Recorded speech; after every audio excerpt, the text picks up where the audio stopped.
Objective number 1 says know what a quantum represents. And a quantum is kind of a bizarre idea, but it's idea that it's the minimum amount of energy an electron can gain or lose. Say it again. So the reason scientists believe electrons can only gain or lose certain amounts of energy is because we only see certain colors emitted by each atom. And so what they think, it's like a step ladder, or like if you think about going up a ramp versus going up the steps, if you go up the steps, you either have to go up a step or you don't go up the step. If you're too tired to lift your foot that high, then you don't go up the step. But if you're going up the ramp, you can take as small a step as you want. So it's a difference between steps and a ramp. And because electrons only give off certain colors, it made scientists know that the electron cloud has certain compartments or rings or energy levels, whatever you want to think of, that electrons hang out in. And it can either be in ring 1 or it can be in ring 2, but it can't be between ring 1 and 2.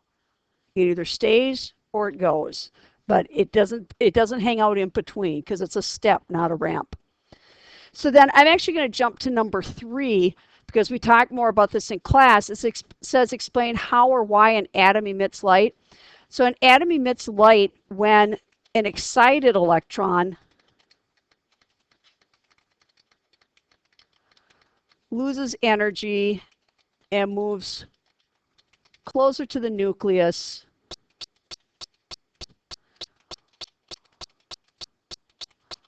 or back to its ground state. It might go all the way down to its ground state, or it might just go closer back to its ground state. So before an atom can become excited, it has to gain energy. But after it's gained that energy, it's like if you're on a swing set, if you're swinging really high, you have to keep putting energy in, or if you quit pumping really hard, if you quit putting the energy in, what happens? Eventually, you're just resting under the swing again, right? That's like being back at the nucleus or back at your ground state, as close to the nucleus as you can get. And if you want to move further from your ground state, which is when your feet are on the ground, then you have to put energy in. So that's why it's called ground state.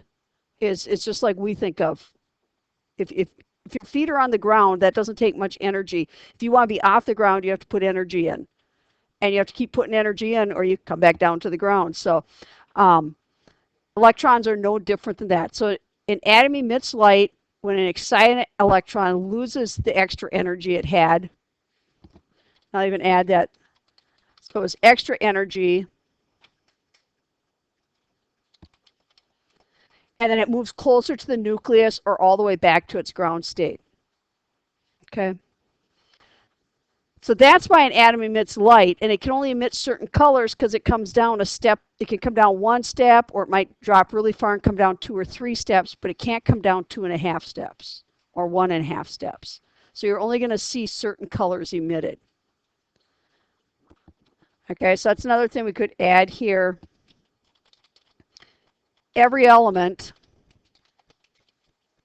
has its own unique emission. I love fireworks, and I'm a total geek because when I see them, I think about which atoms are in there. When you see the really bright white ones, those are magnesium. When you see the really purple ones, those are more like strontium or cobalt. It's just different elements that they're using. We'll do a flame test later in the year that's really fun. You'll see what colors different elements give off. Have any of you seen those fire colors? It's like little packets of crystals that you dump in, like if you have a campfire. They sell them at the state parks, but that's all they are, is just different salts with different metals in them to give you the colors. Okay, so the photoelectric effect, what makes the photoelectric effect different is it's like the opposite. So the photoelectric effect is sort of the opposite of number 3, or the atomic emission.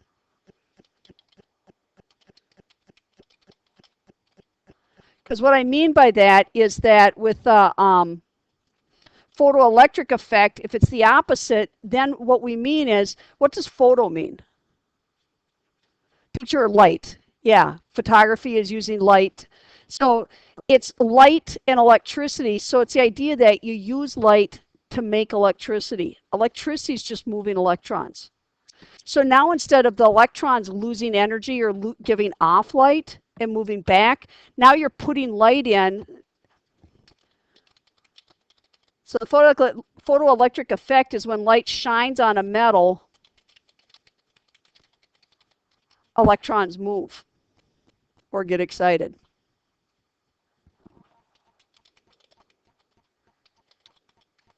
When you quit shining the light on it, they quit moving so fast, they emit light and go back to where they started from.